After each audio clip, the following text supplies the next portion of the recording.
Mas diz que esse salário tem um pouco de atraso, mas está quase em dia. O Daniel Alves acabou recebendo por esse salário. Agora, o grosso do salário, que é o que de fato o Daniel Alves acordou para receber, né? Combinou que tinha que receber, que é quase 3 vezes mais do que o salário da carteira, ou mais do que 3 vezes mais o salário da carteira, esse o São Paulo não pagou.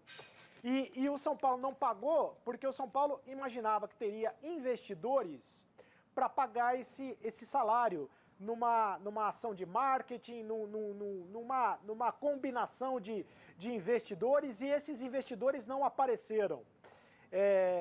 Diz o Carlos Belmonte que tudo foi muito prejudicado por causa da pandemia. E a gente, claro, a gente acredita que tudo tenha sido prejudicado mesmo, mas o fato é que esses investidores não apareceram. E aí tem uma dívida. O contrato, uma dívida grande do São Paulo com o Daniel Alves. O contrato do Daniel Alves termina com o São Paulo no final do ano de 2022. Então, o São Paulo tem esse passivo, né? Porque a dívida só vai aumentar na medida em que o São Paulo não vai conseguir pagar o Daniel Alves pelos próximos meses, e está tentando sentar, negociar com o Daniel Alves para ver se ou libera o Daniel Alves mediante um acordo, ou renova o contrato com o Daniel Alves e muda a forma de pagamento. Mas, enfim, não sei se isso é muito simples de se fazer, imagino até que não seja simples. Enquanto isso, o Daniel Alves vai recebendo um salário, segundo o Carlos Belmonte, de jogador mediano. Agora, a gente pode até fazer um exercício de imaginação de quanto seria esse salário, Marcelo. Garanto para você que é um salário bem alto, sabe? É um salário bem alto, um salário de jogador mediano, que o Daniel Alves está recebendo no São Paulo. Eu garanto para você que é salário de jogador top em muitos clubes do Brasil. Pois assim como você, eu também não procuro evitar falar em valores. Agora, esse foi escancarado pelo dirigente do São Paulo, né? Eu parto sempre do princípio, Sereto, de que o contrato, evidentemente, ele tem dois lados, né? O de quem paga e o de quem recebe.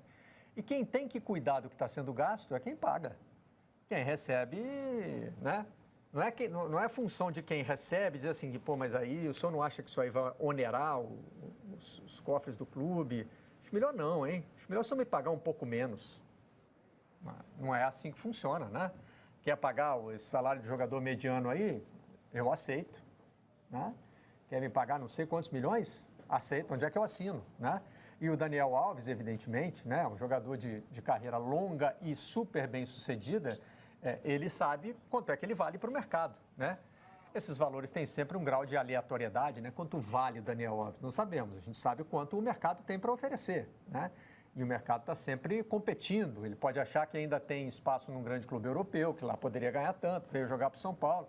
E aí ele faz a conta na cabeça dele. Agora, a responsabilidade com o dinheiro que vai ser gasto é do outro lado da assinatura, é de quem está pagando, né? Então, isso aí, e o São Paulo construiu toda aquela narrativa que a gente já conhece, que os investidores externos, que é o projeto, não sei o quê, e como o Rodrigo Capello já ensinou para a gente há muito tempo, né? Quando vira a dívida é do clube, não é do investidor externo, não é do apoiador, não é do mecenas, não é de ninguém. A dívida é nominal.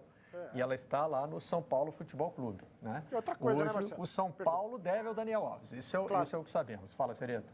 Perdão, Marcelo, eu cortei teu raciocínio. E outra coisa, como se diz em Itapira, não dá para contar com o ovo antes da galinha, né? Como é que você contrata o cara se você não tem os investidores antes, né?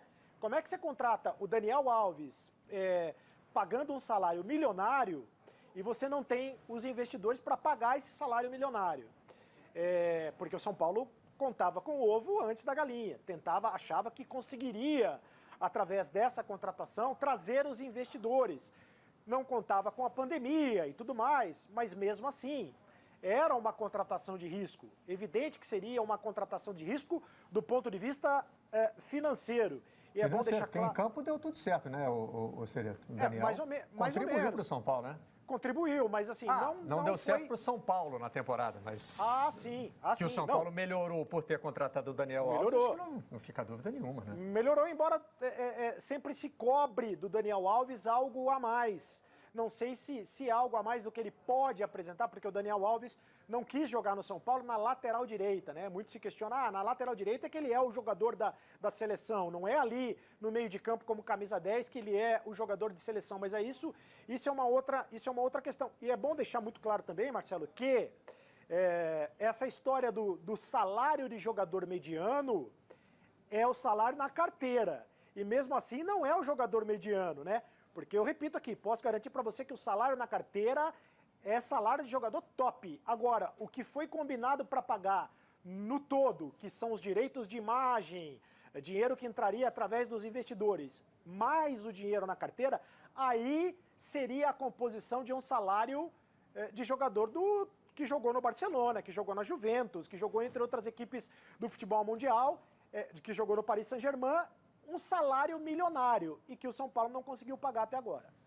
Sereto, aula de matemática para você, oferecida aqui gratuitamente pelo Dinho. Mediana é o valor que divide o rol em dois conjuntos, com igual quantidade de termos, de valores acima e abaixo dessa mediana. Entendeu? Não. Você pega um grupo de salários, um grupo de salários de São Paulo. Aí você pega os mais altos, bota de um lado, você bota os mais baixos, bota do outro lado, e a mediana é a linha que separa os dois. Entendi. Certo? Entendi. E média é o valor obtido pela somatória de valores dividida pela quantidade. Beleza? Beleza. Essa aí a gente está acostumado a fazer, né? Média de gols por jogo no campeonato, por exemplo. É por aí. Agora, o Fernando Balum dá aula de português também. Bacana aqui o que ele colocou. Olha, as palavras se ressignificam ao longo do tempo e devemos sempre considerar seu uso atual e não o que está escrito no dicionário. Apesar de medíocre se originar como um termo para mediano, hoje é compreendido por todos como ruim ou abaixo do padrão. Ou seja, Sereto, quando você se autodefine como jornalista mediano, tudo bem, mas medíocre não. Medíocre já mudou de sentido. Depende do ponto de vista e de quem analisa, né, Marcelo? Mas tudo bem, muito obrigado. Quem analisa pode achar a gente até bem abaixo de medíocre, aí é o direito de cada um. É isso. Agora, essa entrevista, é claro que esse foi o trecho mais marcante, Tim, mas ela fala também dos problemas da pandemia, né? O Sereto citou isso. Esse mesmo diretor de São Paulo, Carlos Belmonte, estima em 130 milhões de reais o prejuízo do clube e ele está sugerindo que seja criada uma bolha para continuar o Campeonato Paulista. Então, a entrevista foi além dessas questões envolvendo o Daniel Alves. Sim, o mundo de futebol gosta de ter um prisma pan-glossiano, né? Que tudo vai dar o mais certo possível. Isso é claro no elaboração do calendário, né? Que em tempos normais no Brasil é difícil, com pandemia, muito difícil. Mas algumas considerações sobre a questão de salário. Primeiro, eu acho que muitas críticas que o salário de jogador de futebol recebe são baseados em preconceito de classe social. Raramente você ouve isso sobre golfistas, de pilotos de Fórmula 1, tenistas, que são esportes mais de classe média, onde se ganha uma fortuna. Então, eu acho que tem um teor lá de preconceito nesse debate. Segundo, é uma carreira muito precária. Não somente por ser curto, também precisa de muita sorte, né? Todos os grandes jogadores com quem eu conversei têm consciência da sorte, né? Todo mundo conheceu alguém que era até melhor, mas não aconteceu, por algum motivo não aconteceu. Eu fiz um podcast pouco tempo atrás com o pai de Andros Townsend, ex-jogador da seleção inglesa. O pai dele faz muito trabalho antirracista. E ele estava explicando sobre o filho dele, sobre o Andros, que agora joga no Crystal Palace, que pintou como projeto de craque e hoje em dia é mais perto no Premier League, ele é mais perto de mediano. E o pai falou, ele era um velocista, mas ele sofreu uma lesão, ele perdeu um pouco de velocidade e isso faz a diferença entre craque e jogador mediano, né? Então, todo jogador sabe que é uma lesão de perder muito valor. Por outro lado, a gente sabe como funciona o futebol. Se o futebol o futebol da elite, conquista 100 de qualquer moeda, 100 em recursos novos, 90 daqueles 100 vai para salário do jogador da elite. É a maneira que futebol funciona, né? E tão dependente naqueles 18 jogadores que... então, a questão vem em qual momento o esporte está pagando mais do que pode. Mas, como você bem explicou, Barreto, essa responsabilidade é totalmente 100% nos clubes. Se eles vão oferecer mais do que o clube ou que a indústria é capaz de pagar, isso não é culpa de quem recebe, isso é culpa de quem paga. A responsabilidade está com os clubes. Agora, nesse momento, né, os clubes se colocam na situação de vítima, né, Simas? Tá faltando dinheiro, estamos em dificuldade e tal, e o jogador fica... Se bem que nessa entrevista especificamente, né, o dirigente do São Paulo disse que o que foi acertado com o Daniel Alves não é... O que ele quis dizer com essa história do jogador mediano, né, é que não foi oferecido ao Daniel Alves um salário absurdo para os padrões do futebol, e é em cima disso que a gente tem que raciocinar, porque senão o jogador fica exposto à comparação com o restante da população, né, com o que ganha um cidadão comum. E volta e meia aparece esse comentário aqui, tem gente que dá duro, trabalha em obra. Imagina, né, nesse momento de pandemia, a gente tem várias pessoas se sacrificando, as pessoas que fazem o delivery, enfim, mas são mercados diferentes e não dá para a gente botar nessa hora na conta do jogador, né? Olha aí o milionário reclamando que tem uma dívida. É dívida, tem que pagar. E é aquilo que o Tom Jobim dizia, né? Tom Jobim falava que aqui no Brasil, às vezes, o sujeito fazer sucesso é um negócio terrível, né? Porque ele acaba virando, de certa maneira, uma espécie de inimigo público. É evidente que tem muito sucesso que é picareta mesmo. Mas, nesse caso, é o trabalhador, pô. Né? Eu acho que a gente ainda tem uma certa dificuldade grande, Barreto, de enxergar o jogador de futebol como um trabalhador. E acho que, às vezes, o próprio jogador de futebol ele tem uma certa dificuldade também de se ver como trabalhador. Né? E essas relações entre o patrão e o empregado, né, vocês colocaram muito bem. Isso aí é um tipo de relação em que você não pode culpar o empregado porque ele ganha um salário X e deveria ganhar menos. Isso daí é uma questão que você tem que ver com o patrão. E a outra coisa que eu acho que a gente tem que mencionar é que a grande maioria dos jogadores de futebol brasileiros, daqueles que no Brasil tentam a vida no futebol, né, o Tim falou isso com a maior perfeição, eles não alcançam sucesso nenhum. A grande maioria trabalha em pequenos clubes, eu vou usar a expressão trabalha em clubes pequenos, trabalha em clubes medianos, em clubes que muitas vezes não têm condições de manter uma folha salarial o ano inteiro, vivem uma situação muito precarizada, né? Agora, daí a você culpar o sujeito porque ganha um salário alto, não. Né? Isso daí que se resolva com o São Paulo, não tenho dúvida nenhuma. Mas eu acho importante também a gente trabalhar para quebrar no imaginário brasileiro essa ideia do jogador de futebol como um sujeito que tem todos os benefícios, que é um absurdo, num país miserável o cara ganha muito, que isso é uma excrescência. Tudo bem, quer discutir a questão do mercado do futebol? A gente pode discutir, né?